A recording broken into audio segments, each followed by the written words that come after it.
todo, a gente inicia mais um ciclo de sessões interativas de apresentações de relatos de experiências com professores, gestores, coordenadores pedagógicos e estudantes de educação de jovens e adultos. No nosso segundo encontro de relato de experiências, o Círculo de Cultura Freiriano, a gente está recebendo nessa noite de hoje o professor Eduardo de Almeida, que é um professor que tem uma referência na educação de jovens e adultos na rede municipal de ensino de Caxias, notadamente na Escola Antônio Edson, na Escola Delma Pereira e na rede estadual, também trabalhando com a educação de jovens e adultos. Essa experiência do ser professor na educação de jovens e adultos, que o professor Eduardo vem conversar conosco hoje, esse papo de professor da educação de jovens e adultos. Falar como é esse ser professor, como é que ele se tornou professor da modalidade, o desafio enfrentado, as conquistas, as alegrias de encontrar esse processo de professor, como é que ele planejou, ele organizou sua prática docente para atender às especificidades da sua clientela. Logo, ele trabalhava com jovens, com adultos e também com idosos. Turmas cheias, turmas com crianças, com pai e filho juntos, como fazer isso? Professor Eduardo, boa noite, bem-vindo. E mais uma vez, obrigado por você atender ao nosso convite para falar com nossos estudantes, os acadêmicos do curso de Pedagogia, do IFMA Campus Caxias, de Timbiras, Açailândia, São Luís, e que vai estar conosco para lhe ouvir o seu relato de experiência. Bem-vindo. Boa noite, professor Denilson. Obrigado mais uma vez por esse convite. Será um prazer enorme poder compartilhar um pouco da nossa experiência, desse relato de experiência na educação de jovens, adultos e idosos. Que bom, professor. Professor, primeiro começar, como é que o Eduardo, professor formado em Geografia, com mestrado em Geografia, com especialização em Metodologia do Ensino de Geografia também, com concurso de professor da Rede Municipal de Caxias, como é que a educação de jovens e adultos ela entra na sua vida? Já que você tem uma tendência muito grande pelas questões ambientais, é um defensor, levanta essa bandeira dos quintais ambientais, que hoje se denominou de pedagogia de quintais. Em que momento da sua formação docente, ou melhor, da sua atuação docente, a educação de jovens e adultos entra na sua vida? Como é que você se torna professor da EJA? Então, foi uma oportunidade, acredito que foi uma oportunidade, né, acima de tudo. E uma oportunidade que me trouxe grandes riquezas, grandes aprendizagens. Eu tinha um trabalho na comunidade do bairro Volta Redonda, na qual eu já trabalhava na escola Antônio Edson, mas no período vespertino. Uhum. E aquele meu lidar com as crianças, geralmente com as turmas, aquelas turmas que eram mais complicadas, a direção acabava me escolhendo por ter essa habilidade de lidar com aqueles jovens mais complicados, entre aspas. E a partir daí, né, chamou a atenção da direção e a mesma me convidou para trabalhar no período noturno, na educação de jovens e adultos, na época. Uhum. E eu aceitei logo de cara, né? Aceitei, apesar de eu achar, né, estranho também, até mesmo porque até então não tinha trabalhado no noturno. Então, para mim, antes de tudo, o maior desafio foi ir para o noturno. Uhum. Mas, ao chegar na educação de jovens e adultos, fui bem acolhido e logo me reconheci como professor. Até mesmo porque a grande maioria dos nossos alunos da educação de jovens e adultos aqui de Caxias são alunos que vieram da zona rural, né? Tem um histórico rural, um histórico da labuta com a terra. E eu também não é diferente, né? Eu tenho esse histórico também, assim como você tem esse histórico de ter essa origem rural. Então, aproximou uma conversação que fez com que nós colocássemos em prática algumas palavras, acontecimentos, experiências no processo ensino-aprendizagem na educação de jovens e adultos. Oh, que maravilha! Eu citar um elemento importante que é a identificação, né? Se identificar com a modalidade. Mas, professor, nesse momento que você foi o convite, foi para a turma da EJA, você vem da experiência do ensino, eu não gosto dessa expressão, mas está na lei, ensino regular, porque para mim, quando eu coloco isso, parece que a EJA é irregular, ela é regular também. Exatamente. Mas você sai de um ensino voltado para criança, de até 14 anos de idade, e se vê à noite. Como é que você faz para adequar a sua prática de uma educação que volta para crianças e aí trabalhar com jovem, com adulto e idoso? Como é que você organizou para a geografia para ensinar? Foi a mesma coisa de ensinar as crianças de tarde? Foi mesmo, só fez transpor isso para a noite? Teve dificuldade? Como é que você encontrou seu caminho de ser esse professor na EJA? Eu acho que foi... Acho não. O que aconteceu, na verdade, a partir do momento que nós vamos colocando em prática alguns diagnósticos, nós vamos preparando novas maneiras de ensinar.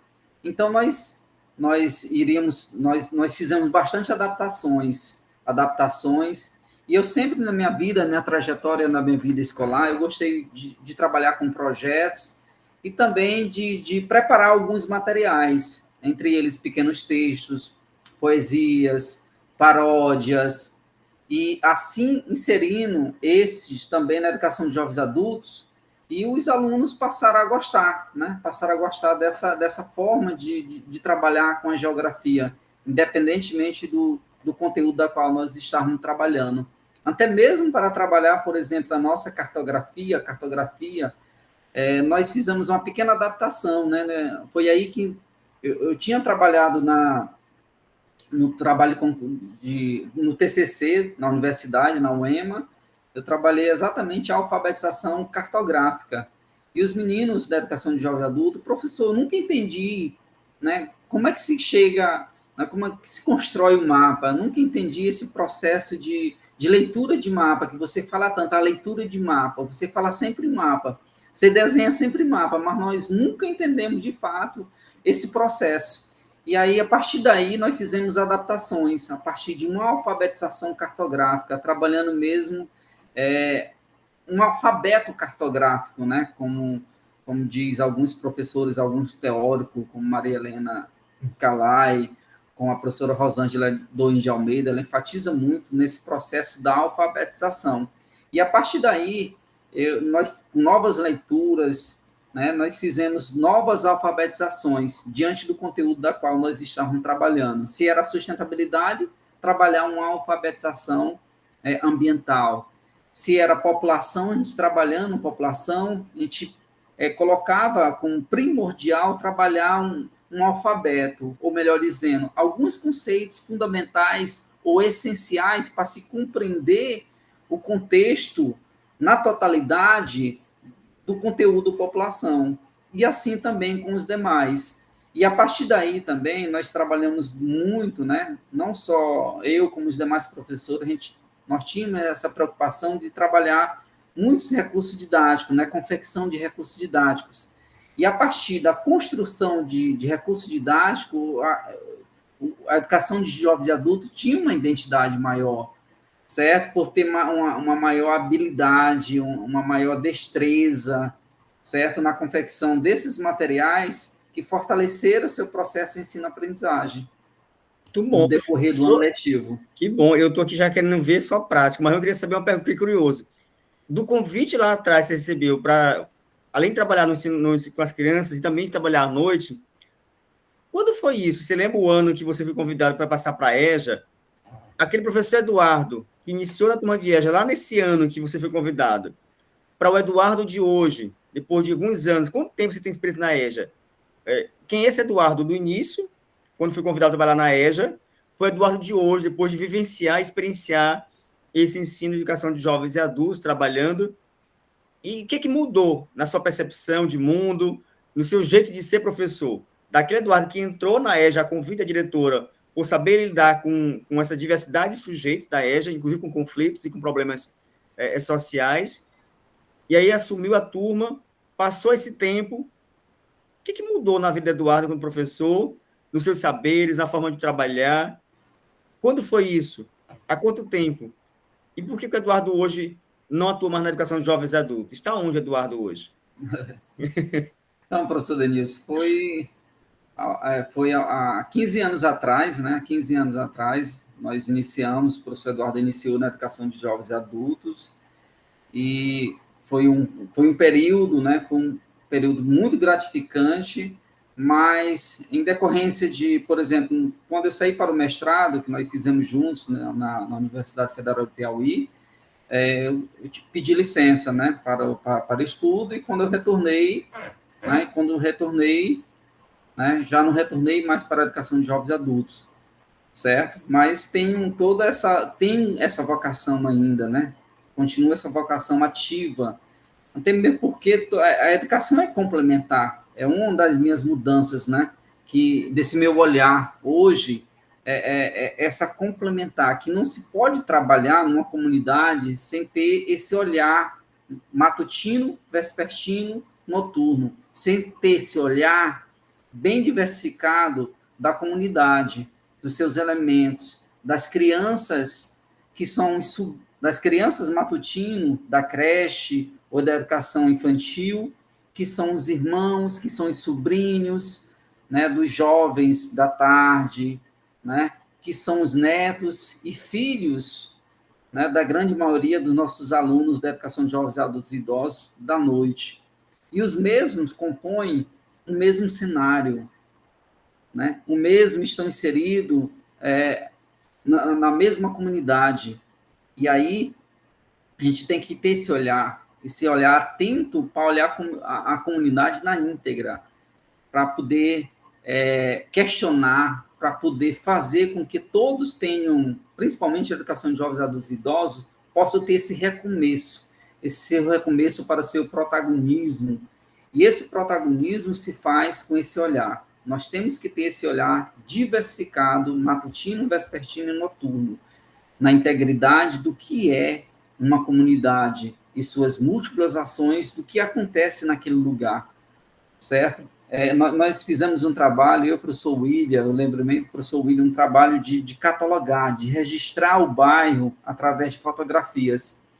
Aí nós fizemos algumas fotografias, inclusive à noite, né?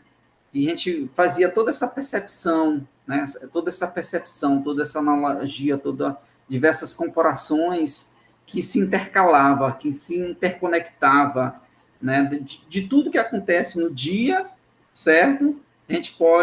Nós podemos fazer esse registro e, ao mesmo tempo, fazer essa análise complementar do que é, né,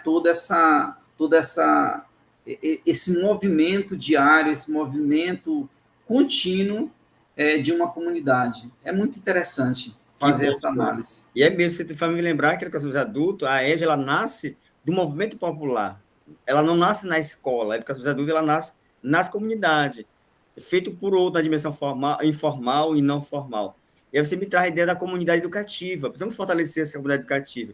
E mais você está trazendo a ideia da pedagogia decolonial, está rompendo com a pedagogia colonial, que é dominante, que é não linear. Você é um transgressor. O que é o transgressor?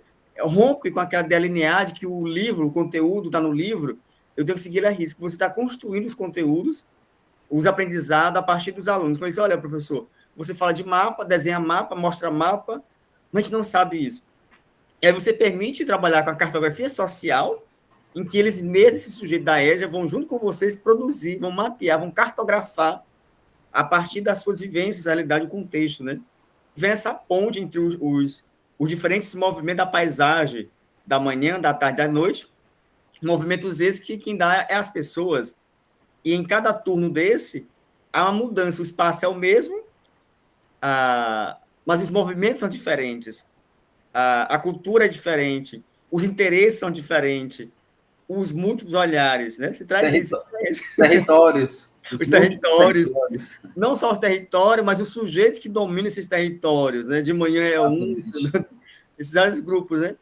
E aí perceber disso. Mas estão conectados, né? Mesmo assim estão conectados. Sim. E aí eu chego na escola, que a escola, infelizmente, professor, é uma escola pensada para criança.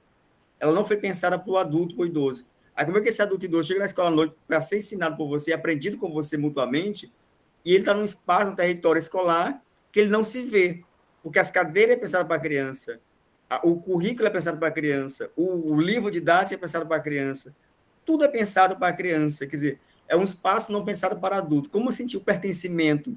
E aí, quando você traz ele para trazer não só a escola, mas o fora da escola, que é a escola da vida, da contextualização, ele se sente que ele tem alguém que o acolhe, que o percebe.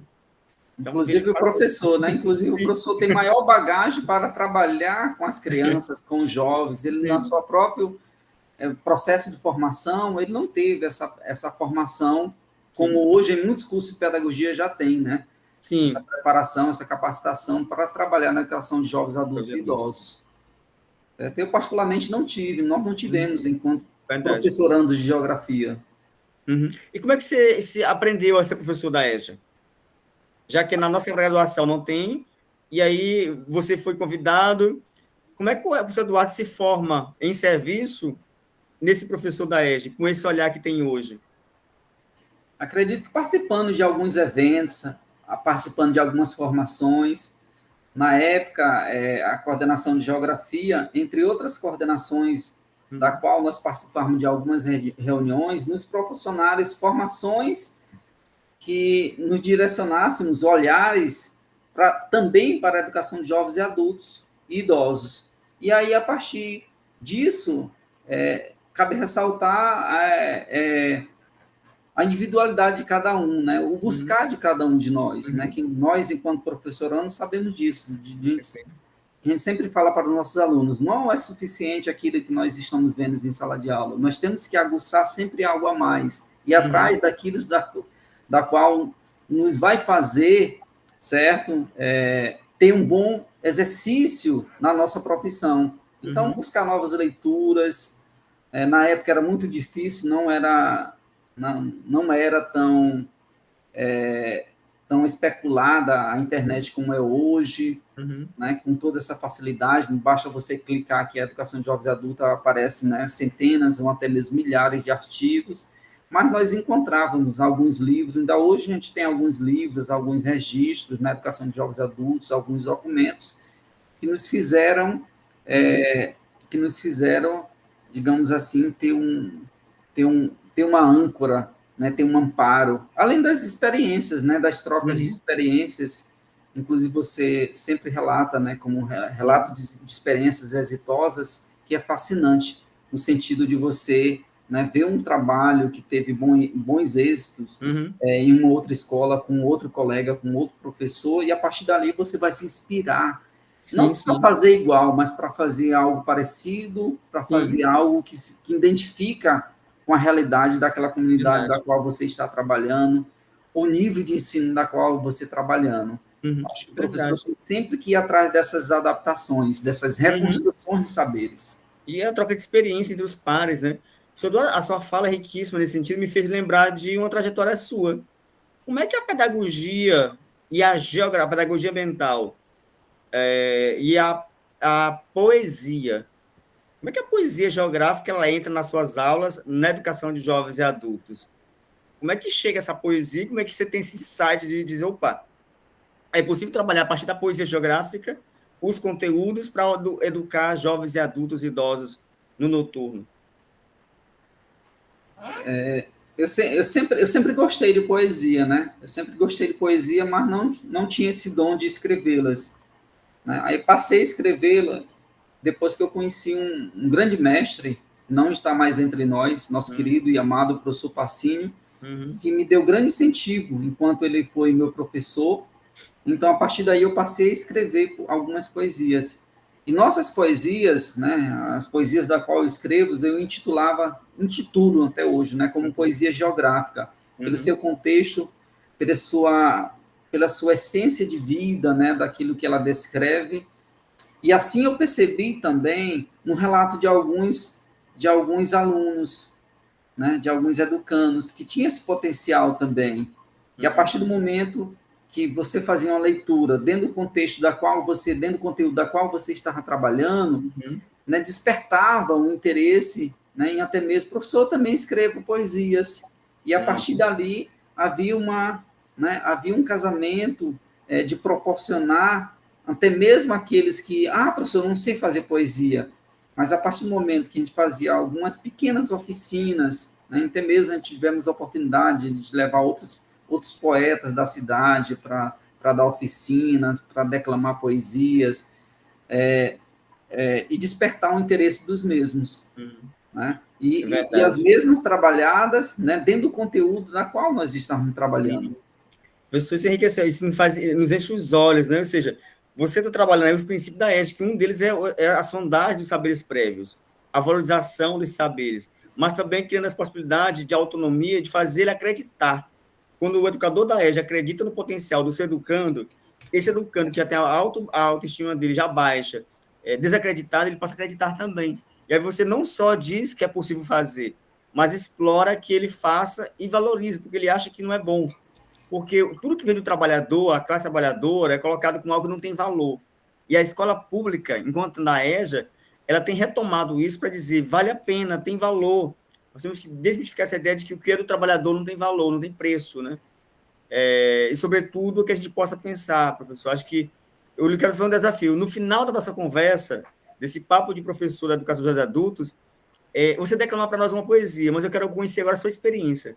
Nos brinda um pouco, nós da pedagogia do IFE, Campos Caxias, Tibiras, Açailândia e São Luís, mostrar um pouco do seu fazer pedagógico na educação de jovens e adultos.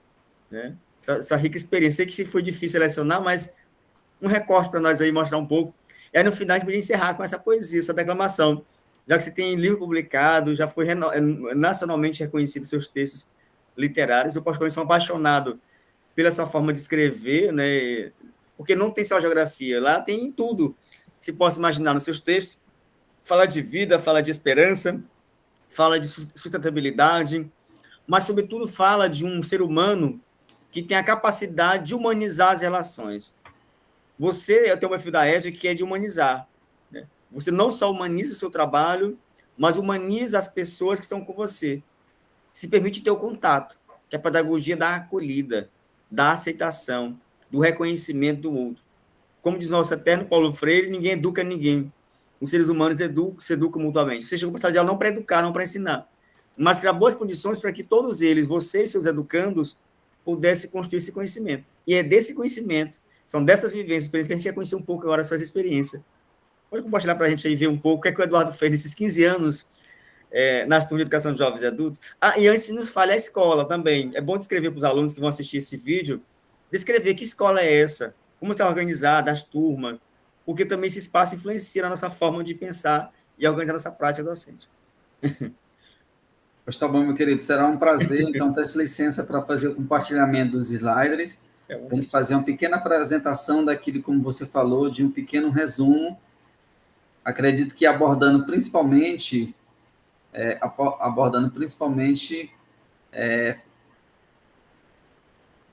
o foco da pedagogia de quintais. Vontade. Né? Vai ser muito bom, riquíssimo. Os alunos vão assistir depois e eles vão fazer os relatórios, as reflexões deles, que eu pedi para eles fazer. Olha só, muito bem, você vai ter a conversa freiriana. Eu gostei já do título. Conversa freiriana, o encanto de ser educador da EJAI. Um relato de experiência de prática educativa exitosa, educação de jovens. Só pelo título, eu estou falando que só pelo título já nos encanta, já nos leva a pensar sobre isso, professor. É formidável. Isso é poesia, você está poetizando. Já começamos com poesia, começamos bem, né? Poesia salva, né? Me lembrou os professores que eu tive na UEMA, né? Sempre os títulos dos textos. Eduardo, tá excelente, mas está muito poético, né? Eles sempre falavam isso, né? Acho que era por essa aproximação com a poesia. Me fez lembrar agora um capítulo que você publicou no livro, que eu tenho o meu, mas tem um seu que diz assim, poesia e geografia. E geografia? Poesia e geografia, duas coisas sem serventia. A interroga. E aí eu pergunto para você, professor, e aí a poesia, a educação de jovens e adultos e geografia? 3 coisas e nenhuma serventia, professor? Pelo contrário, muita serventia. Então é isso aí, professor Denilson. Como você mencionou, né, o encanto de ser educador da educação de jovens, adultos e idosos, né? Um pouco desse relato de experiência. Então, um dos grandes questionamentos que eu me fiz ao iniciar esse trabalho na escola Antônio Edson, né, uma escola que eu tenho grande paixão, agradeço muito pelos anos que eu estive enquanto professor. Quando eu saí recentemente, até mencionei, estou saindo enquanto professor, mas fica aqui, né, a minha presença enquanto ser da comunidade, né, quando precisares de mim, estarei aqui. Fica aqui um pouco do nosso legado relacionado à pedagogia de quintais, inclusive me dispôs a dar continuidade a esse trabalho, né, do projeto Doe Adubo, Doe Biodiversidade, lá da qual nós tínhamos com toda a comunidade. Então, eu sempre me questionei, por que essa modalidade existe? Né? Foi um dos grandes questionamentos ao longo da minha trajetória na vida escolar, na educação de jovens, adultos e idosos.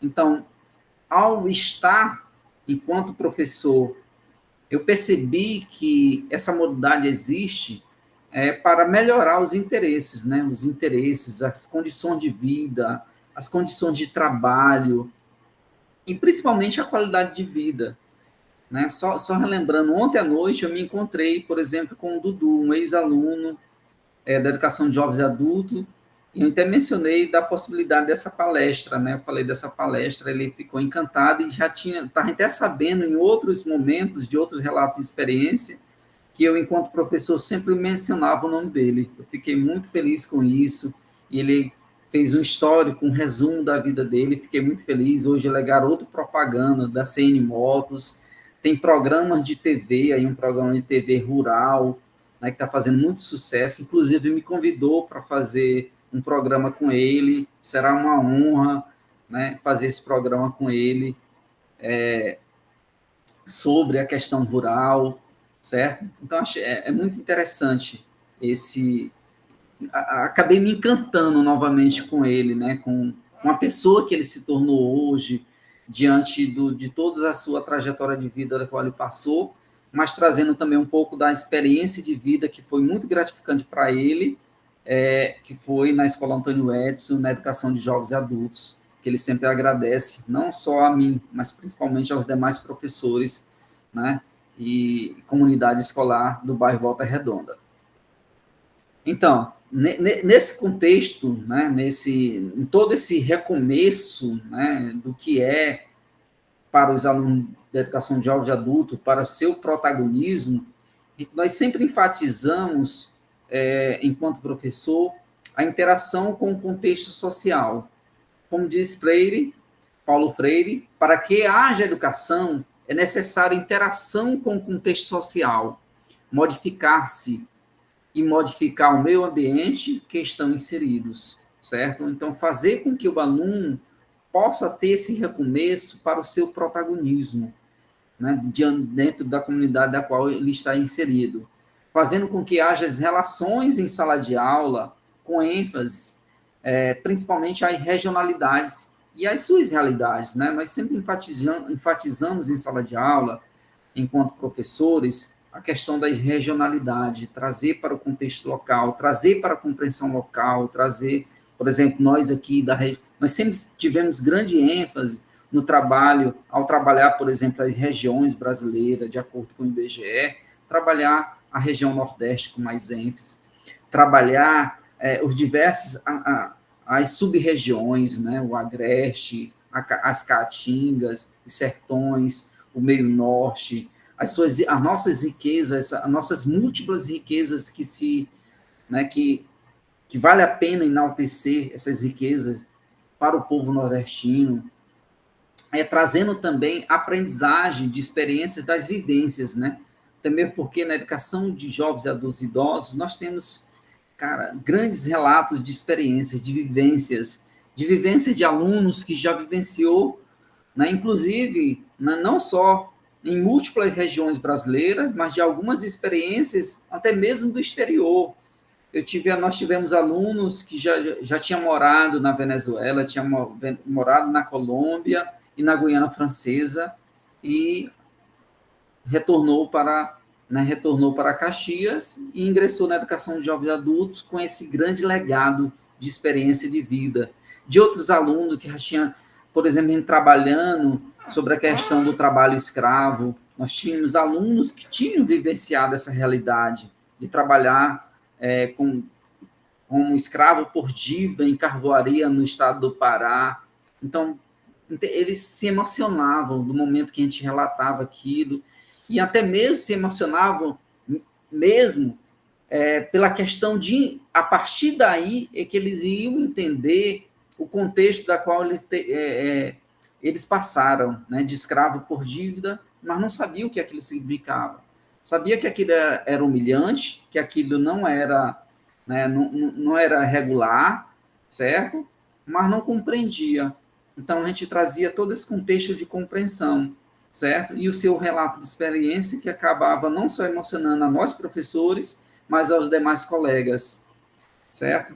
Então, nessa interação com o contexto social, nós também sempre destacamos diferentes metodologias, né? A metodologia do reconhecimento dos saberes. Exatamente fazendo o quê? Reconhecendo que os alunos sabiam, né, de sua trajetória de vida, do que eles sabiam relacionado, por exemplo, norte da geografia, relacionado à população, relacionado ao conteúdo de indústria, relacionado ao meio ambiente, relacionado à agricultura familiar, relacionado a todos os conteúdos que estão relacionados à geografia.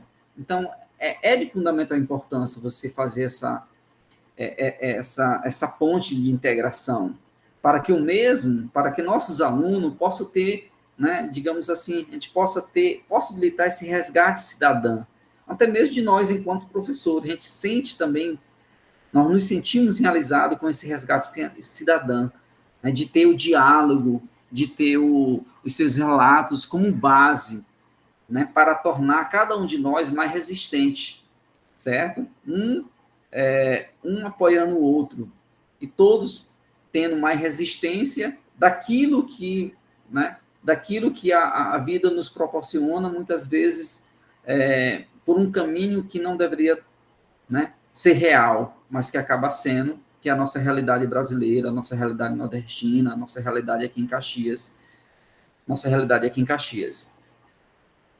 Então, diante dessa temática, nós trazemos também um pouco de Paulo Freire, né?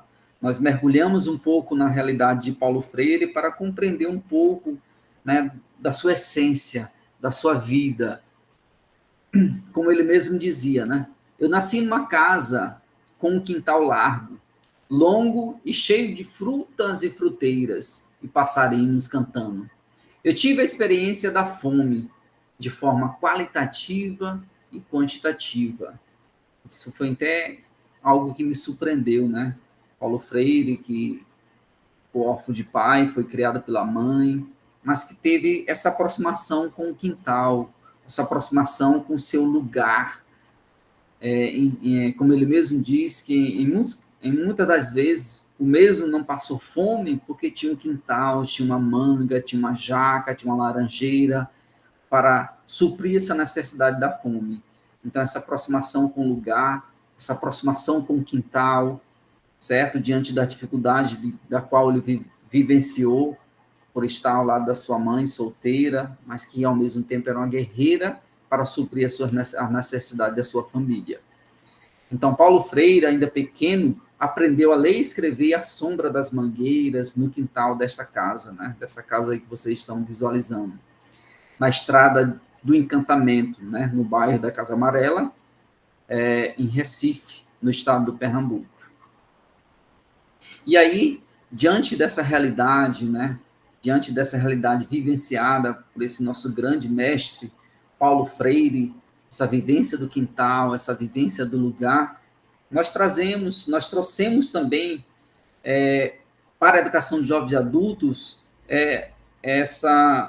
a questão da sustentabilidade, a questão do contexto do lugar, através do que nós denominamos, já há alguns anos, né, de pedagogia de quintais, né, certo? A pedagogia de quintais é exatamente o quê?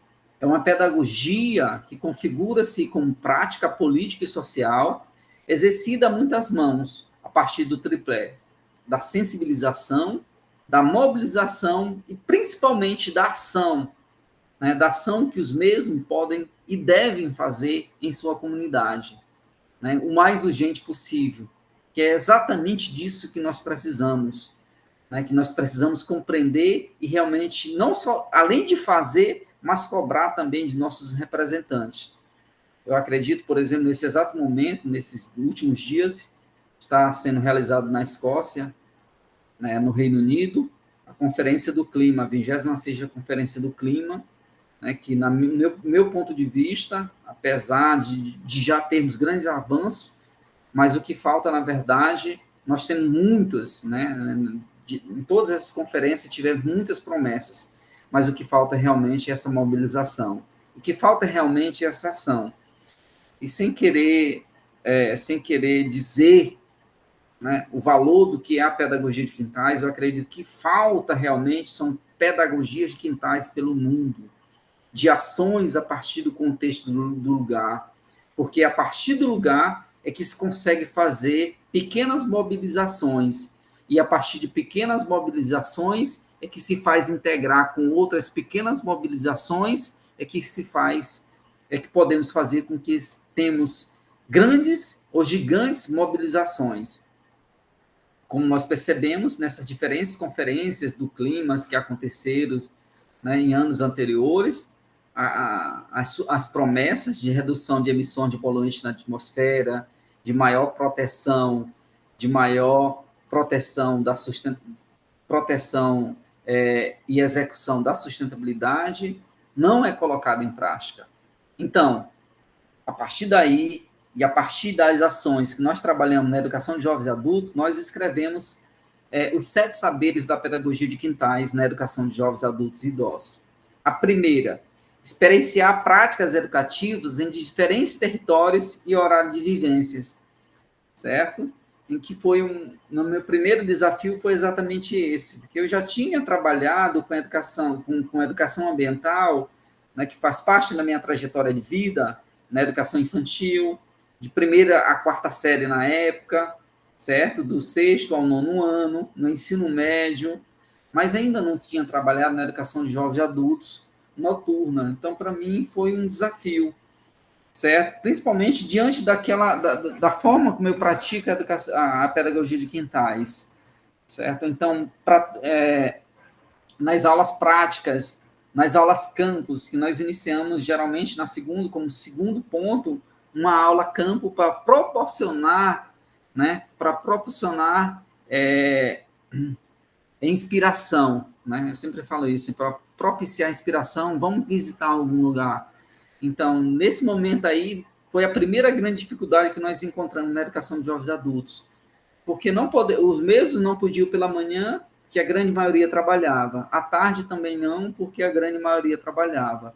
Sábado pela manhã também não, porque a grande maioria trabalhava, certo? Então, eu propus a eles para fazermos no sábado à tarde e domingo de manhã, e tivemos grande aceitação, inclusive da direção da escola, e com presença de uma grande maioria dos professores que se dispunha naquela época a fazer esse trabalho de campo com os alunos em pleno domingo, né, pela manhã, certo? Fazendo encontros na residência dos alunos e fazendo toda essa troca de diálogos, toda essa troca de saberes, certo? Naquela comunidade, certo? E foi algo muito gratificante para todos. Então, essa interação é primordial, essa interação entre os níveis de ensino, de você conhecer o trabalho, né, da educação infantil, de você conhecer o trabalho da escola, que só trabalha com a educação do 6º ao 9º ano, e fazer essa troca de saberes, esse diálogo, que muitas vezes as escolas aqui mesmo, no próprio bairro na qual nós trabalhávamos, né, no bairro Volta Redonda, escola praticamente uma ao lado da outra, e as mesmas desconheciam os trabalhos, né, referente à sustentabilidade, uma da outra. Eu ficava intrigado com isso, certo? Sendo que os alunos da educação infantil eram irmãos dos alunos do 6º ao 9º ano. Os meus alunos do EJA eram os avós dos alunos da educação infantil. Como poderia estar tão isolados, tão desconectados, trabalhando numa mesma comunidade, esses projetos? Então, a partir daí, nossa preocupação foi exatamente facilitar, promover esse encontro, certo? Promover esse encontro, e até mesmo, eu sempre falei, é um encontro de família, né? É um encontro de família, nas formações, nas ações na comunidade, em algumas ações na comunidade que nós marcávamos, por exemplo, estava lá a criança da educação infantil, o jovem do 6º ao 9º ano, e o pai e o avô da educação de jovens adultos fazendo o mesmo trabalho conjuntamente. Aquilo para a gente era e ainda é um grande aprendizado, certo? Que muitas vezes, né, a gente gostaria de ter não só a presença, não só a presença física, mas uma presença de ação dos nossos políticos ao ver um trabalho como este. O outro saber, né, da pedagogia de quintais é o desenvolvimento de atitudes potenciais e viáveis, certo? Eu sempre falo, né, não adianta a gente fazer projeto mirabolante com grandes travas. Quer fazer, né? Muitas vezes não é nem pela questão de não saber, né? Muitas vezes é pela empolgação. Muitos professores são muito empolgados e tal, e acabam não fazendo nem 1% do que realmente coloca no papel. Então, a recomendação do professor Eduardo é: vamos com calma. Comece pelo singular, pela singularidade, pelo mais simples, certo? Até atingir o mais complexo. Inicie com uma caixa, né? Fazendo uma compostagem, com 2 caixas, uma outra fazendo um canteiro com coentro, a cebolinha, né? A selga, a rúcula, seja o que for, e aí você vai ampliando, vai ampliando essa dimensão do que é a sustentabilidade. O 4, saberes ambientais para educação e prática, né? Certo?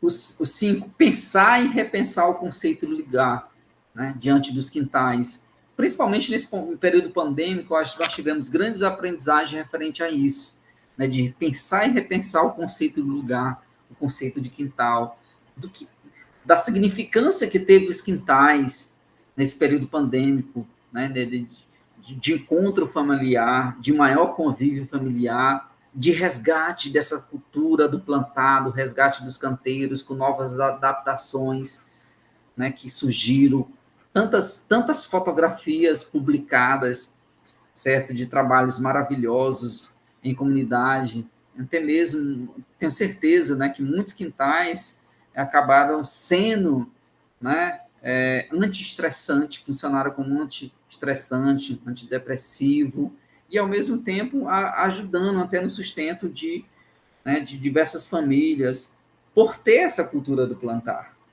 E 6, pensar global e valorizar o quintal, né, com seus saberes e os seus sabores diversificados.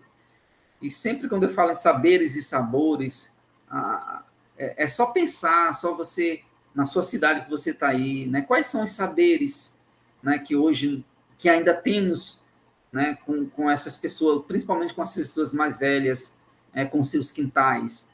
Quais são os saberes e sabores aplicados no seu quintal, né? Quais são os sabores? Será que os sabores que tem no bairro, por exemplo, eu aqui no bairro Salobro, são os mesmos sabores que tem no bairro Cangalheiro? Por que os sabores que tem lá no Salobro não pode ter aqui no Cangalheiro? E os que tem aqui no Cangalheiro não pode ter lá no Salobro? Mas para isso é preciso ter o quê? É preciso ter um encontro de saberes. Por que os saberes que tem e sabores que tem na escola, lá das crianças da educação infantil, não tem esses mesmos sabores na escola da educação de jovens adultos, sendo que a mesma tem praticamente o mesmo espaço, certo? Ou seja, por que o pé de jabuticaba, lá da creche Vila Lobão, da foto que eu recebi ontem da professora Carmen, não tem lá na escola Antônio Edson? Hoje já tem, nós plantamos, certo? E vice-versa. Por que a ata lá da escola Antônio Edson não tem na creche Vila Lobão? Por que os dois não podem ter os mesmos? E a partir daí nós possamos ter exatamente o quê? Uma maior densidade de quintais, certo? É aí o 7º saber da pedagogia de quintais, uma maior densidade de saberes, uma maior densidade de sabores. Como é que se faz? Né? Exatamente disseminando essa pedagogia, disseminando as diferentes etapas dessa pedagogia. E aí a pedagogia de quintais, como produto de diálogo permanente na educação de jovens, adultos e idosos, ela tem esse objetivo de conservar a cultura dos quintais. Né? A gente percebe a cultura dos quintais como uma necessidade para o desenvolvimento e integração das diversas potencialidades de nossas escolas, certo? Ou indicadores. E a gente tem 2 fotografias, uma no Mandala Brasil, exatamente aqui, ó, no meio aí tem um pé de, né, que eu estava me referindo, tem um pé de, aqui na região sul, ó, tá aí plantadinho o pé de jabuticaba, que já está dando quase 2 metros, a bananeira que já está produzindo, tem o pé de caju, que nessa área aí virou um pequeno bosque, né, que era o nosso, ó, o pé de araticum aqui, ó, araticum, né, que é o coração de estudantes, hoje já deu frutos, dos frutos já viraram mudas, que já foram distribuídas para a comunidade, certo? Os pés de amoras, entre outros aí, penicilina, são alguns das quais nós estamos enxergando no momento. E aqui da escola Lucrécia Carneiro, que é uma da escola aqui do bairro Cangalheiro, a mesma não tendo espaço, entre aspas, para plantar, que foi um dos primeiros questionamentos quando nós ministramos a oficina para os pais e professoras, né, e comunidade. Professor, nós vamos plantar onde? Então, o grande desafio inicial era, nós não plantamos porque não tem onde a gente plantar. Então, mas logo ao lado, próximo, bem próximo, tinha um senhor, seu Josué, que consertava geladeiras.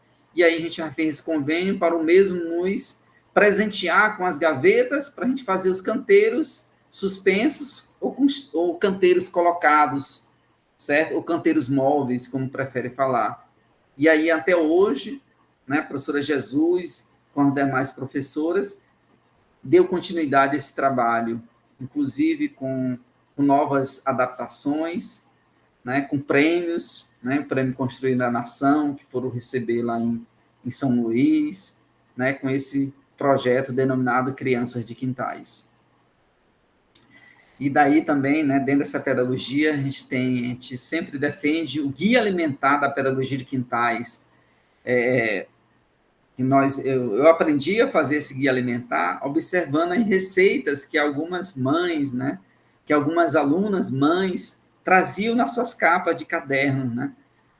Professor, você conhece essa receita aqui? E a partir daí, um desafio foi a gente fazer essa receita, né? Essa receita de quintais, né? A receita da educação de jovens adultos. E depois daí eu levei essa receita para a educação de jovens, para a educação infantil e também para os alunos do 6º ao 9º ano, que, no caso, esse caderno aí de receita, já é trabalhando na educação infantil, com algumas receitas até inéditas, digamos assim. Eu até cheguei assim, meu pai é trabalhador rural, né, meus pais, minha mãe quebradeira de coco, dona Lísia e seu Luiz, pai, nós fizemos a receita hoje, eu queria saber se vocês que nasceram e se criaram na zona rural, já fizeram. O que foi? Nós fizemos arroz de tucum. Ele, arroz de tucum? Nunca vi, nunca fizemos, certo? Ele trouxe um cacho de tucum, tem até aí na fotografia, para nós quebramos o tucum, tiramos todo o tucum, e aí vamos fazer o arroz de tucum, fizemos. E foi altamente aprovado pelas crianças, né? Certo? E aí outra questão que a gente sempre destaca é o amigo da árvore, né? Certo? Que nós, na educação de jovens adultos, né, a gente sempre fazia, né? A gente sempre, nós sempre fizemos como amigo do livro, né? No final do ano, para a gente se despedir, digamos assim, né? Finalizar o ano com chave de ouro, cada aluno tinha um livro, comprava um livro, a gente colocava o preço máximo, o preço mínimo, e a gente fazia sorteios depois, né, dos livros, ou através do amigo invisível, o amigo do poema, certo? Cada aluno escrevia um poema, e aquele poema ia ser trocado, né? Ia ser trocado no final do ano, certo? E eu acredito que é isso que faz uma atitude ser diferente, é uma atitude ser viável e diferente, mas ao mesmo tempo que possa contribuir para o processo ensino-aprendizagem. Dessa daí nós temos, essa daí no Lucrécia Carneiro, está aí o professor Michel, certo? Que nós fizemos entre os professores, com o amigo da árvore, né? Onde cada professor trouxe uma árvore diferente e as mesmas foram trocadas, né? E sempre a gente... por exemplo, no ano passado eu recebi do professor Michel, aqui o coração de estudante, ó, ele ganhou na época, ele não tinha, certo? Ele plantou em São João do Soter, na casa do sogro dele, ele mostrou, professor Eduardo, olha aquele pé de coração de estudante que você me presenteou, já está dando frutos, dos frutos já estão fazendo mudas para ser doada para as crianças daqui de São João do Soto. Olha só essa corrente, essa boa corrente, né, do que faz a nossa pedagogia de quintais. Lembrando que o professor Michel hoje está na coordenação de educação na educação infantil. Na educação infantil. Batista do Soter. De São João do Soto, exatamente. A outra parte da nossa pedagogia é exatamente o encontro, né? Escutar, né? Proporcionar reuniões com os pais, com os professores, para a gente fazer essa escuta. Essa escutas e diálogo da libertação da palavra, né? Análise das realidades e construção de projetos coletivos em ação de mudanças sociais pretendidas, daquilo que nós, né, de acordo com Paulo Freire. Então, diante daquilo que nós tínhamos pretensões, certo? Eu sempre aprendi muito com a educação de jovens adultos e idosos, exatamente isso. Vamos discutir inicialmente, seja na educação infantil, seja em qualquer local que você esteja, sente para discutir, senta para ouvir. Aí eu sempre me inspiro no Nick Coldry, né, que ele sempre diz o seguinte, né? A desigualdade na voz condena grupos, pessoas e até mesmo países à inexistência. Então, eu sempre me inspiro nessa fala, né, de Nick Coldry, para possibilitar, seja lá na educação infantil, na educação de jovens adultos e idosos, né, proporcionar com que todos possam participar na construção, por exemplo, nos projetos da qual nós executávamos na educação de jovens adultos e idosos, a gente ouvia, né, a gente construía junto. Teve alguns momentos que a gente colocava projetor de imagem, eles iam dizendo, a gente ia escrevendo, certo? Inclusive, o professor Denilson fez uma vez, eu achei interessante, e copiei, né? Ele fez, se eu não me engano, aqui no Lourdes Feitosa. Ele fez isso com os professores, certo? Ia construindo num trabalho que ele fez de construção de projetos, certo? Aí nós fizemos também uma vez na escola da mesma maneira, certo? Então, a gente ia construindo esses saberes, a gente iria amarrando, né, as dificuldades para que o nosso trabalho, né, com pequenas ações, mas que se tornasse positivo. Outra situação é de propiciar situações de sensibilizações, né, e ações sobre a importância de práticas ambientais diárias, né? A gente sempre colocou isso aquilo que até mencionei anteriormente, né? No caso aí era a educação de jovens adultos e idosos, né? Aquela grande preocupação que eu tive, como fazer essas ações que eram nossos projetos pilotos, era a pedagogia de quintais, como fazer isso na educação de jovens adultos.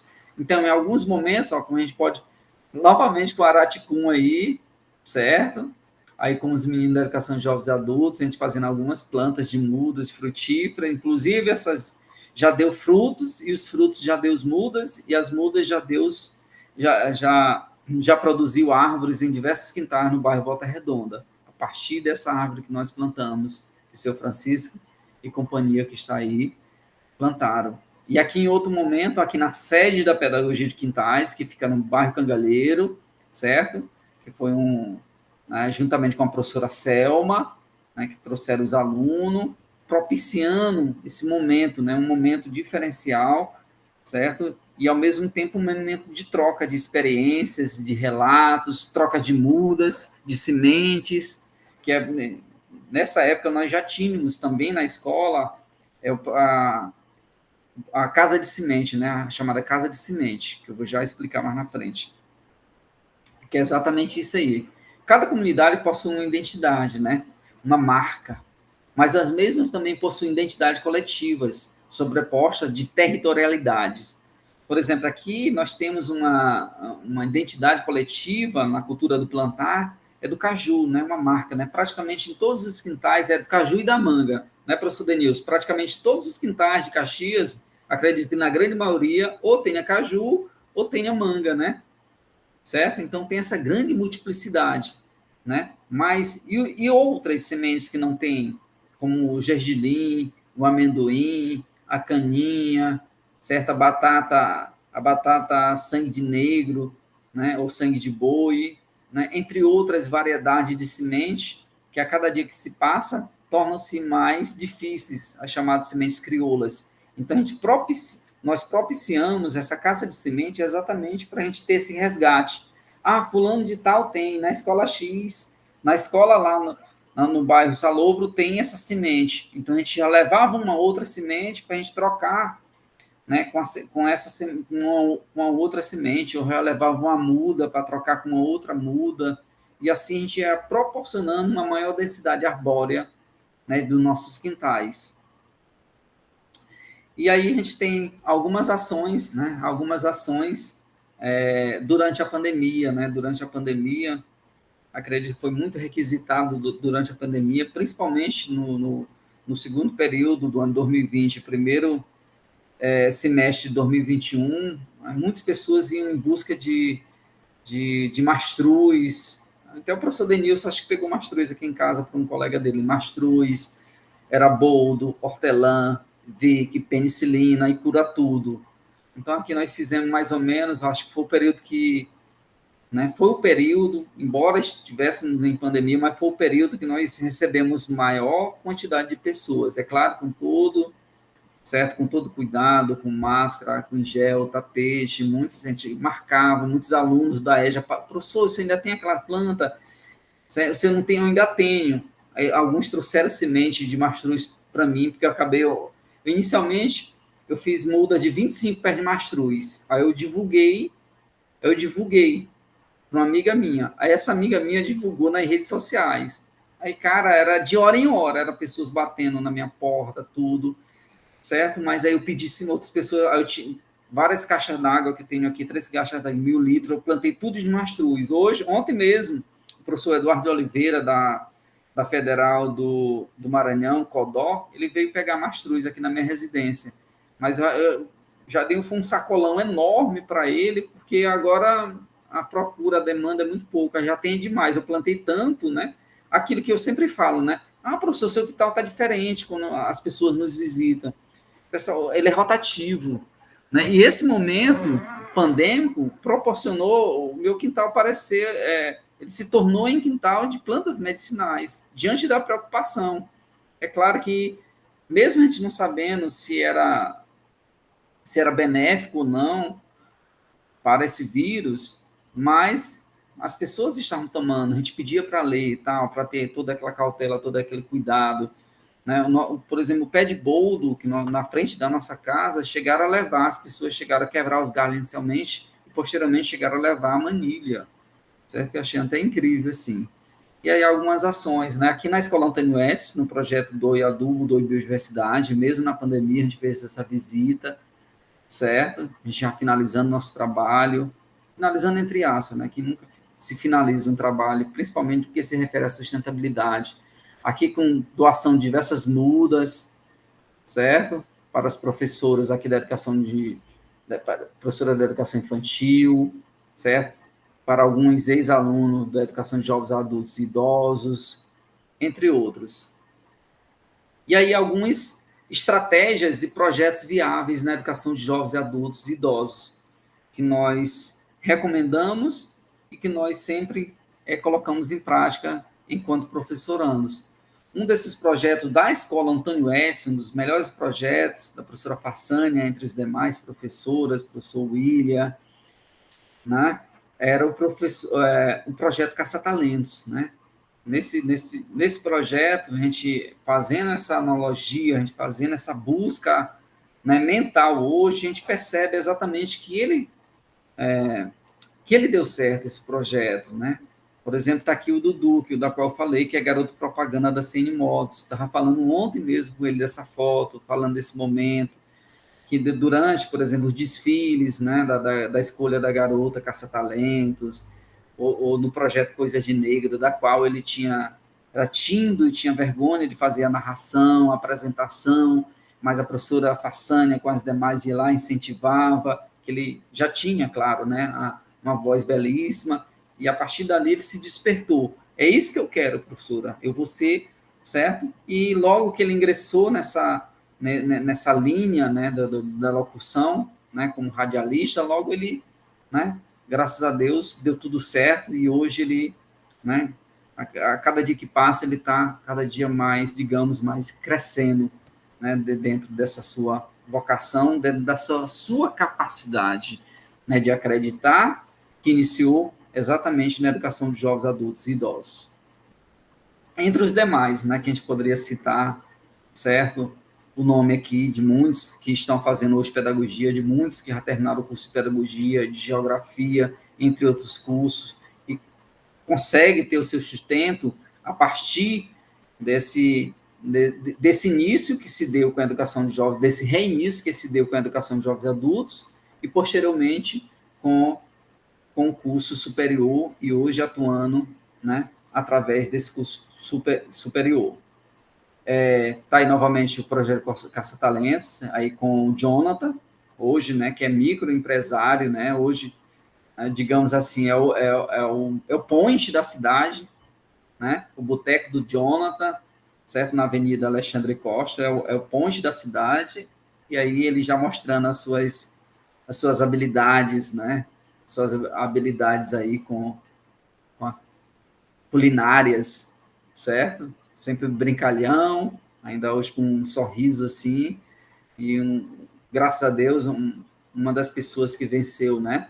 Aí nosso querido aluno, né, que é conhecido como China também, que abriu também, tem um pequeno empreendimento, né, de celulares, entre outros derivados, certo? Na Avenida Volta Redonda, bem próximo à escola também, certo? Aí aqui os dois alunos, né, Dona Esmeralda, certo, e seu Francisco, que parece que vai estar presente também nesse círculo de conversa com o professor A Denilson. Esmeralda vai estar amanhã ao vivo com eles, amanhã, a Amanhã, Esmeralda. né? Certo? E recentemente eu estou hoje no ensino médio e eu reencontrei aí ele, quando eu gosto sempre de passar pelas mesas, aí, tocando na mão, dessa forma aqui, por estar na pandemia e conversando. Aí, professor, você não está me conhecendo? Né? Ele se referiu a mim assim, dessa maneira. Mas eu estou te conhecendo, você é o filho da Dona Esmeralda, eu lembrei o nome dela, do seu Francisco. Ele, isso mesmo, sou eu. Rapaz, a gente fica imaginando ele dormir em sala de aula, né? Ele dormia em sala de aula, só era ele de filho, ele morava distante, ele não tinha como deixar ele sozinho, não tinha com quem deixar ele sozinho, ele trazia. E a gente sempre levava também um aparato, né, de caderno, de livro, de revistinha, né? Na época tinha muitos, né, principalmente o Senac, né, doava muitas revistinhas, o Sesc também doava muita revistinha, eu levava para as crianças ler, passava atividade, era uma dupla jornada de trabalho que a gente tinha, né? Mas de uma forma bem agradável, bem aconchegante, a gente via toda aquela vontade, né, dos pais, certo? A gente ficava muitas vezes com pena das crianças, né, por já estar em horário de dormir, tudo, muitas vezes chovia, muitas vezes iam a pé, moravam distante, aí lá o professor William, né, que sempre foi tinha e tem um grande coração, a gente ia, vamos, Eduardo, vamos deixar, a gente ia deixar, vinha e voltava, a gente passava até meia-noite deixando aluno nas casas, tudo, certo? Que era o único que tinha carro, era o professor William, mandou tudo. Eu tinha só uma bicicleta na época.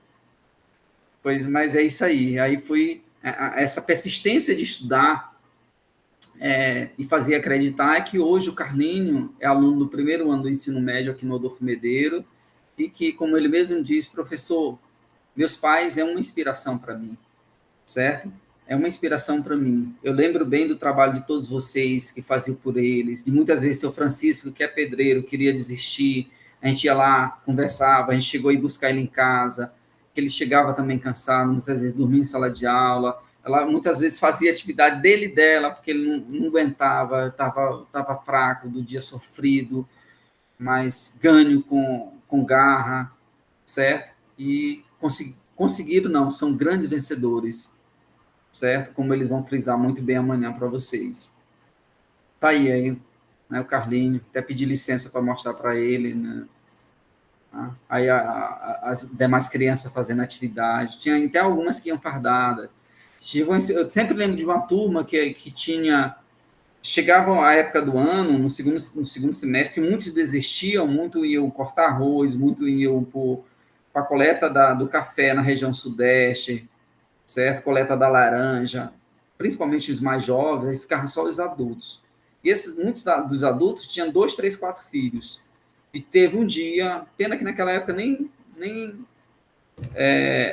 máquina fotográfica eu tinha, né? Depois que eu comprei, tinha momentos, professor Denilson, professores, queridos professores, que nós tínhamos mais crianças em sala de aula do que adultos. Muitos, principalmente nessa sala. Eu chegava e tinha mais ou menos 20 crianças e uns 15 alunos, né, da educação de jovens adultos, principalmente adultos, e os demais tudo criança. Tinha uma mãe que levava 4, eu nunca lembro dessa mãe, ela levava os 4 filhos, certo?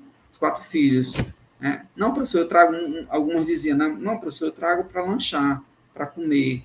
E eu sempre era muito, a direção recebia muito bem tudo.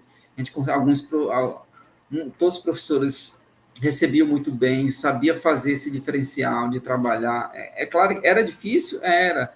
Em alguns momentos, muita gente via aquela cena, né? Fotografia nas redes sociais do professor com a criança aqui do lado, explicando. Nós fizemos muito isso aí, certo? Nós fizemos muito isso aí, de estar aqui com um aqui, passando a mão na cabeça do outro aqui, explicando o conteúdo que eles levavam a atividade para fazer, muitas vezes eles pediam ajuda a gente, e explicando o conteúdo para os nossos alunos. Mas é algo primordial, uma experiência, foi e é uma experiência, né, que a gente leva para a vida, né? Que a gente leva para a vida, né? E junto com essa experiência, a gente traz todo o legado de Paulo Freire, que a vida de Paulo Freire foi isso, né? O legado que ele nos deixa diante das suas escritas, né, da qual nós fazemos leitura, é essa experiência, né? Essa experiência de fazer o diferencial, de fazer com que os mesmos possam se tornar protagonistas de seu lugar. E outro projeto bem interessante é o projeto Conheci no Meu Bairro, que eu mencionei anteriormente, juntamente com o professor William, certo? E alguns, por exemplo, essas mesmas fotografias eu utilizo do 6º ao 9º ano, né? Na escola Antônio Edson, ou utilizava essas fotografias, certo? E, cara, uma fotografia dessa é o suficiente para eles, né, se eles estiverem desatentos, eles se calam e ficam... Professor, não acredito que aí é o bairro Vila São José, onde eu moro, certo? Aí eu vou explicar todo o processo de evolução do bairro da qual eles moram, de como era antes, por exemplo, era a concorrência para pegar um balde de água, porque não tinha, né, água encanada, só tinha alguns locais chamados chafarizes, em alguns locais nem chafarizes tinham, só tinha meio a torneira, e mais ou menos 2 a 3 ruas vinham pegar a água somente naquela torneira, como vocês estão visualizando aí nessa fotografia, que tem 3, 6, 9, 10, 11, 12 baldes, né? Certo? Algumas fotografias aqui do bairro, da Lagoa da Passagem Funda, eles ficam, não acredito, professor, que era assim, como ela está hoje, né? Que hoje, com a expansão urbana, o crescimento horizontal, as casas foram construídas praticamente às margens.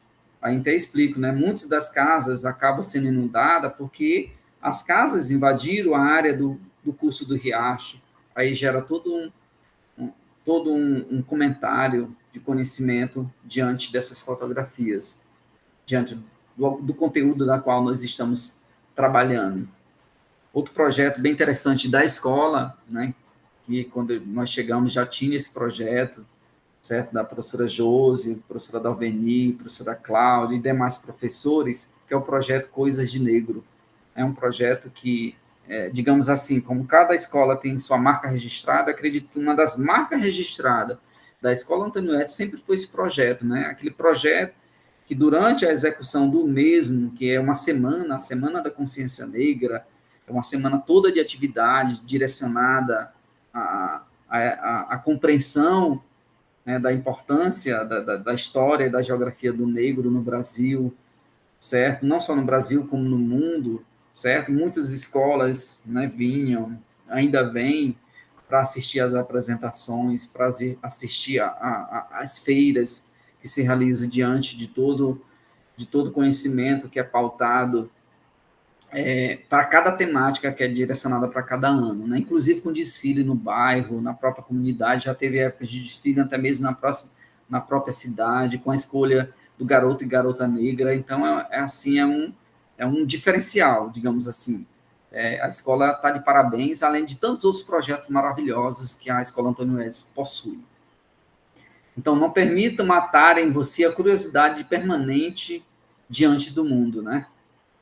E aí o projeto da Feira Folclórica, que é um projeto também, né? Projeto muito interessante da escola.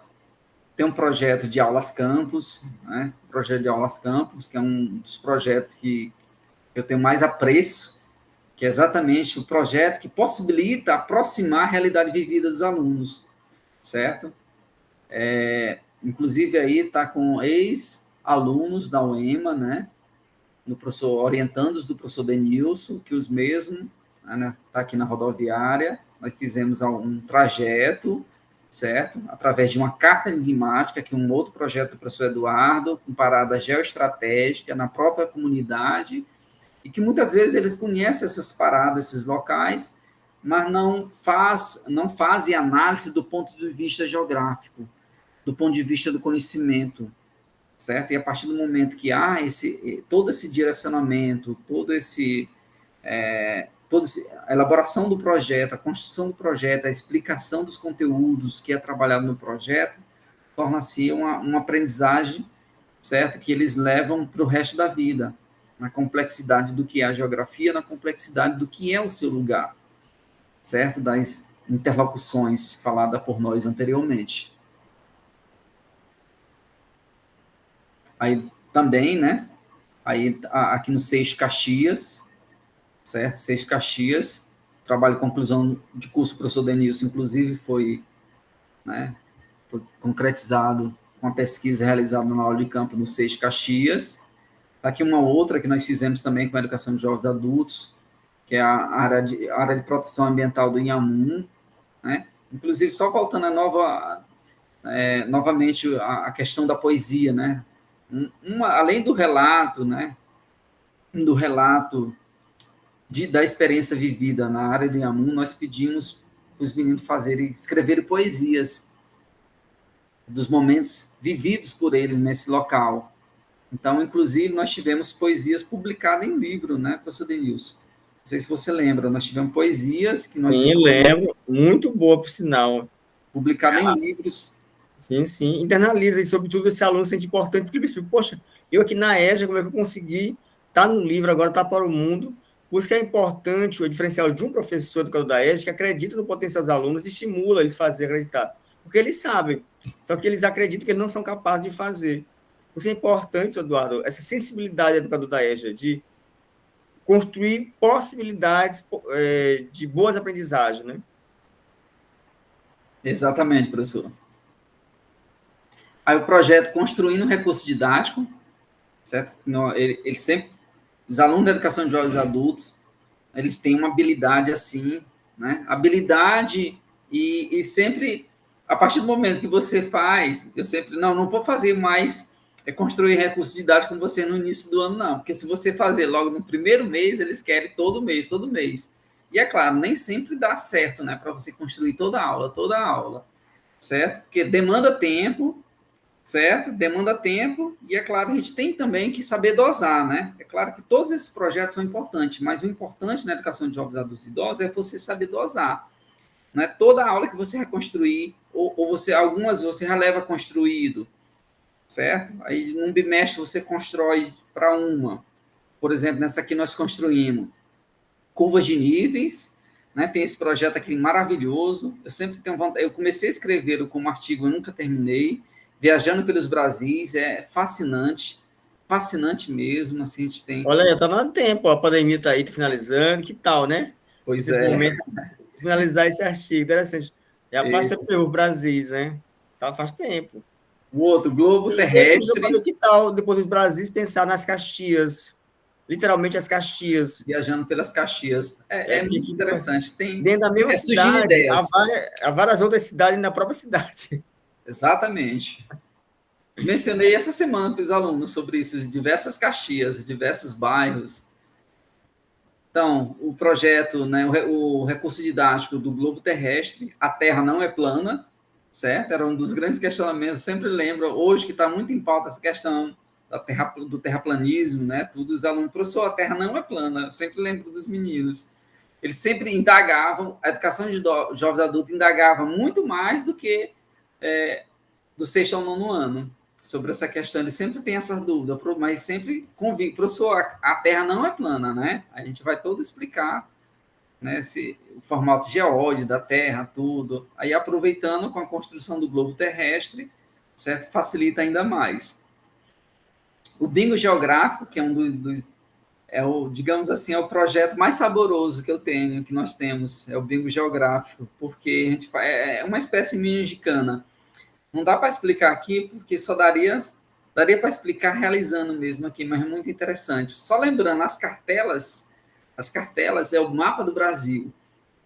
Por exemplo, nos conteúdos do sétimo ano, ou na EJA 3, que a gente trabalha a geografia do Brasil, que às vezes você termina no final do ano, os alunos só decorando, mas não sabem nem o estado e nem os estados que compõem cada região. Eu sempre faço no início do ano o bingo geográfico. Dificilmente vai ter um aluno que chega ao final do ano sem saber. Na hora que você fala quais são os estados da região Nordeste, ele vai lá, Maranhão, Piauí, Ceará, Bahia. Os 7 estados da região Norte, os 3 estados da região Centro-Oeste, na mesma hora ele sabe. Porque para eles saberem, eles vão ter que estudar para marcar. Eu chamo o nome dos estados, que tem um bingo das 7 siglas e o bingo das regiões. É fascinante. Além de outras criatividades, de outras inovações que a gente sorteia, tal, os presentes, os bingos, os presentes geográficos, como sapucaia, quilo de farinha, azeite de coco, ovo caipira. Mas a gente tem a multiplicidade também, né? Com bombom garoto, com outras coisas também. Como vocês podem ver aí, os prêmios do bingo aí. E aqui, nossas professoras foi um dos últimos bingos que nós realizamos, né? Que foi aqui na escola Filomena Machado Teixeira, com a professora Francisca, a professora Amália e a professora Késia, certo? E lembra, a professora titular da sala de aula é a professora Carla Rubi, né? Que sempre me agradece muito, né? Eu que agradeço a ela, né, na verdade, por essa abertura, né? De ter nos dado essa possibilidade de fazer a execução desses projetos na sua turma maravilhosa, que, inclusive, hoje, certo? Praticamente 50% dos alunos lá dela são meus alunos no ensino regular, do sexto ao nono ano. Então, é isso, pessoal. A pedagogia, refletir, atuar, né? Acreditamos que nessa pedagogia refletir e atuar é sempre importante a questão do diagnóstico, de elaborar um projeto de ação, certo? Na educação de jovens, adultos e idosos, temos que elaborar projetos de ações diante dos conteúdos da qual nós estamos trabalhando. E o mesmo levar para a direção da escola, fazer com que todos os professores possam atuar junto, possam refletir e atuar junto, para que a construção se dá entre os pares e o sucesso, né, seja resultado exatamente dessa reflexão, principalmente da ação de todos em conjuntos. Então, os projetos, diante do planejamento, na busca de ideias, na busca de você nunca um projeto inacabado, mas um projeto aberto à crítica, aberto a iniciativas, a ideias. Fazer com que as ações sociais sejam uma prática valorizada no contexto da educação de jovens, adultos e idosos. E o mais importante também, né? Muitas vezes a gente acaba não praticando isso. Acredito que eu aprendi muito isso, inclusive com o professor Denilson, com a professora Silvia Carvalho, ela me ensinou muito isso, né? Divulgar suas ações, né? Na época, muitas dessas ações, nós não tínhamos, muitas das ações que não foram frisadas aqui, eu não tinha nenhuma máquina fotográfica. Celular, eu fui um dos últimos professores a ter celular, eu me rejeitava a aceitar, certo? Eu me rejeitava a ter um celular. Enquanto muitos já tinham máquinas digitais, ainda tinha aqueles rolos de filme, certo? Mas aí a gente vai aprendendo, né? Tudo é uma aprendizagem, certo? Então, os próprios alunos da educação de jovens adultos já tinham. Aí que eu comprei a máquina digital, que eu sempre, ainda hoje eu tenho, inclusive, né? Eu tenho o celular e tenho a máquina digital. Ela sempre anda comigo. Eu sou apaixonado por fotografia. Hoje eu sou apaixonado por fotografia, faço diversas fotografias, publicações das mesmas. Algumas pessoas já me contrataram para fazer fotografias para capas de livros, entre outras coisas, para poesias, certo? Inclusive, hoje, cada poesia minha, antes dela vem uma fotografia. Então, divulgar suas ações, pessoal. Mas para divulgar suas ações, faça esse registro, certo? O Denilson sempre registra, né? Meu Deus, eu até fico impressionado, professor Denilson, a quantidade de acervo, né? Das palestras, né? De tudo, ele tem tudo catalogadozinho, tá organizadinho do jeitinho dele, eu acho fascinante. Eu não... Inclusive, essa aqui é a sua, tá gravada, tá registrada a sua. Ela não dá os print de você, tá todas, cada fala sua, cada já tá registrado já. Porque Eu sei disso. é um momento nosso, porque assim, a geografia, me ensinou que a geografia, a paisagem, ela é um momento. Agora, se você tirar aqui um clique, passou.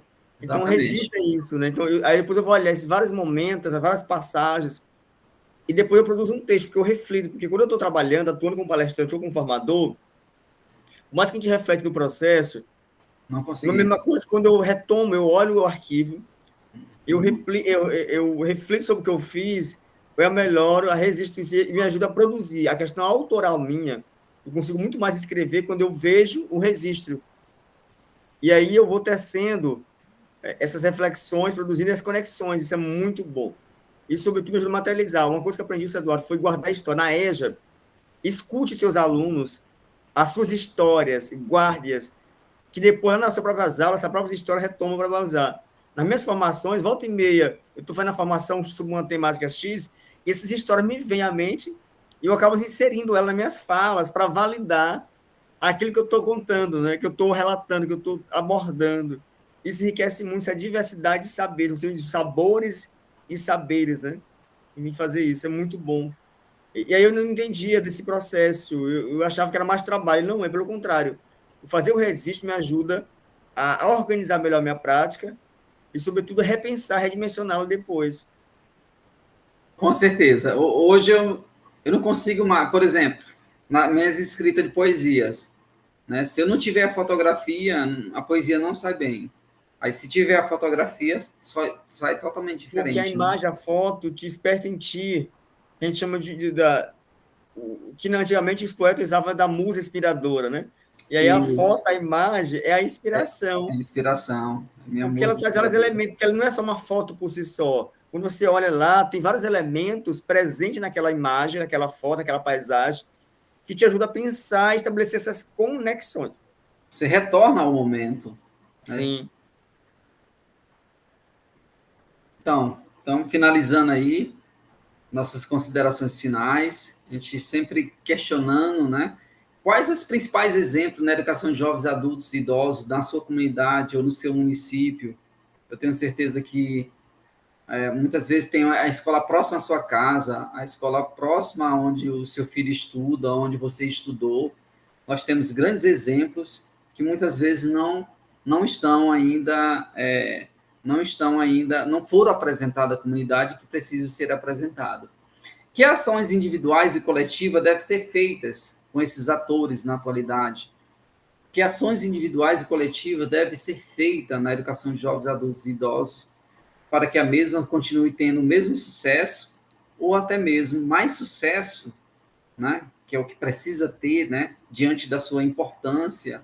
Infelizmente, muitos de nossos jovens não conseguem, né, terminar por diferentes compromissos, muitos deles casam cedo, muitos deles não têm, os pais não têm condição, aí infelizmente, acabam deixando a escola, mas acabam retornando exatamente para a educação de jovens e adultos, para ter um recomeço, né? Um recomeço de brilho, um recomeço de novas ações, daquilo que ele sempre sonhou e sonha, para ter como meta em sua vida, né? Como nós frisamos muitos exemplos, eu tenho certeza que cada um de vocês, cada um de nós temos diferentes exemplos e ainda vão ter muitos exemplos de sucesso do que é a educação de jovens, adultos e idosos.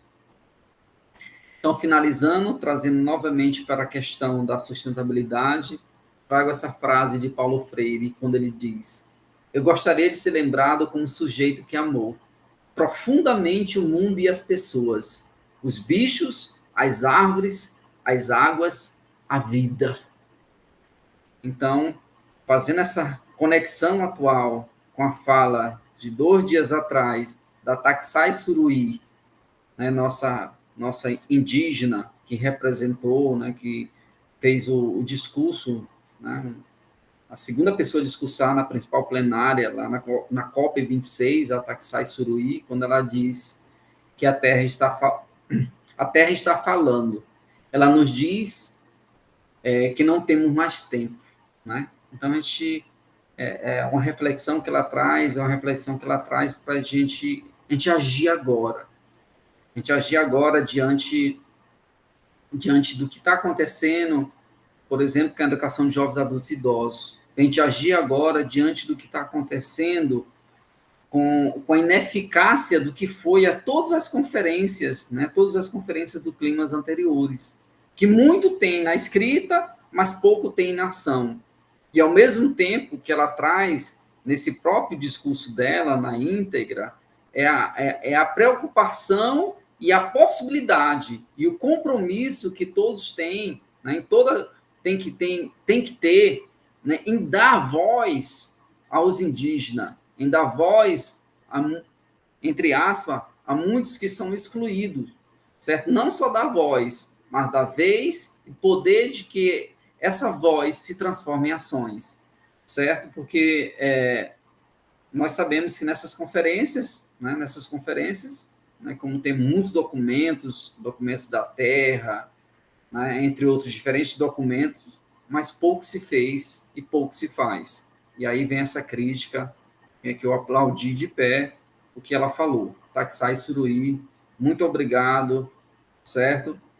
Estamos juntos diante do que você falou, diante do seu compromisso, que é também nosso compromisso, né? Então, um compromisso com Paulo Freire, né, de deixar ele amando mais, né? Como ele falou que amo, né, gosta de ser lembrado pelo que amou profundamente, os bichos, as árvores, as águas, a vida. Então, para que Paulo Freire continue amando os bichos, as árvores, as águas, a vida, as mesmas precisam existir. Para que as mesmas possam existir, né, a gente tem que fazer muita coisa, né? Entre eles ações concretas, como a Taksai Suruí mencionou. Muito obrigado a todos. Professor Denilson, mais uma vez, muito obrigado, certo? Por mais uma vez dar essa pequena parcela de contribuição. Espero que possa, né, de alguma forma, tocar no coração, né, de cada professor, de cada professorando que vão nos ouvir e que está nos ouvindo nesse momento. Um abração a todos, de coração, professor Eduardo Almeida. Ok, o senhor te agradece, seguramente não tenho dúvida da riqueza do que encantar. Eu já escuto esse trabalho de perto, mas cada vez que eu escuto, que eu vejo, você falando, a gente renova mais ainda a certeza de que você escolheu a profissão certa, escolheu o campo de atuação como professor educador, não só da educação de jovens adultos, mas da educação como um todo, né? E, sobretudo, o legado, você ter deixado, por meio da pedagogia de Quintais, não só uma perspectiva, mas um legado humano sobre qual é o nosso propósito. Não é missão, professor Eduardo, porque a missão é algo que está fadado, está posto ali e é muito frio. Mas você tem um propósito, que o propósito é muito além da missão, que é de tornar a pedagogia de Quintais uma realidade em todas as residências desse país afora, mas, sobretudo, com uma atitude humana voltada para garantir o direito a todos de ter acesso aos bens naturais, os bens da terra, que é a partir da sustentabilidade. Não se faz por discurso, não se faz por lei, por decreto. Leis ambientais nós temos muitas, mas, sobretudo, por ações. E eu só faço ações quando eu tenho a mudança de mentalidade. E a pedagogia de Quintais, uma das vertentes dela é isso, é formar, é educar ambientalmente para que as pessoas possam mudar suas atitudes. E na educação de jovens e adultos é muito mais importante porque esses sujeitos estão na ação. Eles transformam a natureza por meio do seu trabalho. E, sobretudo, eles trazem na bagagem seus conhecimentos culturalmente e historicamente construídos e que alguns precisam ser ressignificados, né? Então, seu trabalho nos mostra da acessibilidade da EJA, nos mostra da necessidade do professor ter abertura à escuta ao dizer do outro, que são sujeitos da modalidade, da humildade de trabalhar com os educandos e não para eles, como se bem disse, da dosagem, de dosar como diluir melhor os recursos, a metodologia, a atividade, que momento fazer a parte prática de confecção, da aplicabilidade disso, em que momento fazer aula de campo, cuidadosamente planejada e articulada com seus pares. Você me colocou, trabalho com meus pares, meus colegas professores, da alegria de se alegrar pelo trabalho do outro, de não fazer um trabalho solitariamente. E aí você traz uma fala do Tupi, que é seu filho, e é seu também, porque você é Tupi, se identifica como indígena, e é uma fala que eu boto muito nos meus textos, que nas minhas falas eu digo na educação inclusive que ela é feita a muitas mãos. Ela é tecida a muitas mãos. Você diz aí também que a pedagogia de quintais ela é feita, ela é exercida a muitas mãos na sensibilização, na ação e na mobilização. E na EJA é assim, não tem como você não se encantar por esse trabalho, porque esse adulto idoso já vem cansado de trabalho, e se você tiver uma prática reprodutora, não faz sentido, e você envolve o seu sujeito. Então, meu muito obrigado. E aí, se você tiver a poesia, eu queria que você encerrasse esse momento com a poesia, para que nossos pedagogos em formação se deleitassem um pouco, porque ao longo da sua fala, a poesia esteve presente. A gente viu aí, mas de algum texto que você queira escolher aí, para declamar para a gente, para encerrar, fique bem à vontade, porque sempre é bom lhe ouvir as suas declamações. E é bom lembrar, você que você é um imortal, né? Você é um imortal da academia, sertaneja de letras, artes, cultura, tanta coisa, que tem como patrono, fundador, criador, o eterno Passinho, né? Eu vou dizer isso também, Passinho. Então, peço licença mais uma vez. Nós escolhemos essa daí, Vivenciar para Transformar. É uma poesia que ela foi publicada, né, teve o 5º concurso literário Pague Menos, né, da revista Pague Menos. Aí nós colocamos essa nossa poesia e foi uma das contempladas a ser publicada em um livro, que é a poesia Vivenciar para Transformar, que era de acordo com a temática na época, né, que era transformação. Aí nós colocamos, cada ano tem esse concurso literário Pague Menos, né? Do ano passado eu concorri, mas não foi escolhida, né? Eu achei até melhor que essa aí, mas depende de quem lê, né? De quem está lá no jurado para escolher. Pois bem, então a poesia Vivenciar para Transformar. Quem vivencia transforma. Cartografia crianças, adultos e idosos, para a natureza proteger e vivenciar. Quem cresce forte e gradativamente minucioso, como o vento buliçoso das folhas a bailar.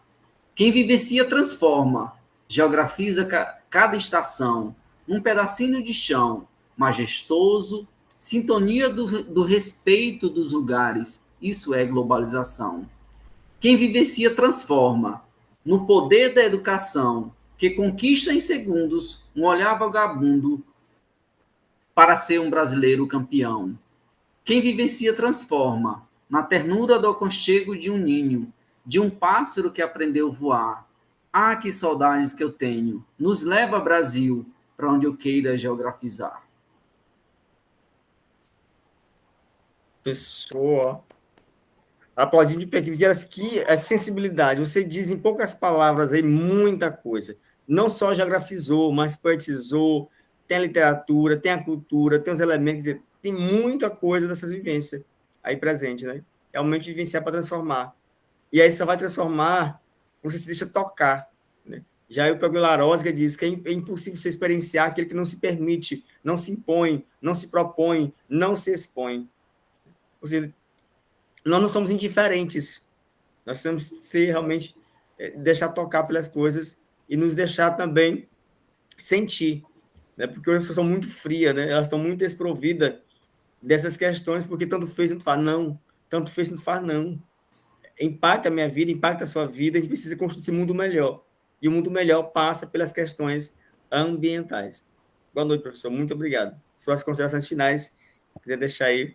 Estou maravilhado com a nossa conversa. Então, boa noite a todos. Espero que, mais uma vez, possamos né, dentro desses poucos minutos de conversa, possa ter deixado alguma contribuição de forma significativa para quem está nos ouvindo nesse exato momento. Então, é só desejar, né, tudo de bom para todos, que Deus possa nos proteger cada vez mais, que possamos, né, das mãos, estarmos juntos, corpo e alma, para que possamos vencer as dificuldades, principalmente essa da qual nós estamos passando agora, tão difícil para todo mundo, mas que com toda certeza iremos superar. Então, um forte abraço a todos. Mais uma vez, muitíssimo obrigado, professor Denilson. É Ok, isso aí. professor. Obrigado. Então, em nome do professor João da Paixão, que é o diretor do IFE Campus Caxias, o professor Raimundo Filho, que é o diretor da Diretoria de Desenvolvimento Educacional, o professor Carlos Eduardo, diretor de ensino, da professora mestra Eliana de Almeida, que coordena o curso de Pedagogia à Distância, da nossa professora de Estado, professora Antônia Cardoso, e de todos os mediadores presenciais e à distância dos polos de Caxias, Açailândia, Timbiras, São Luís e dos nossos intérpretes de Libra, porque os alunos surdos de Imperatriz e Açailândia, eles são orientados e tornaram cultura acessível pelas intérpretes Silvani e Lisani, né? Então, nosso muito obrigado, professor. Cada vez mais, se precisar, é só chamar, que você sabe que o seu pedido para mim é sempre uma ordem. Tá bom, eu vou enviar a poesia para você enviar para os nossos queridos Com o maior professores. prazer. Que bom. Eu vou enviar o vídeo também.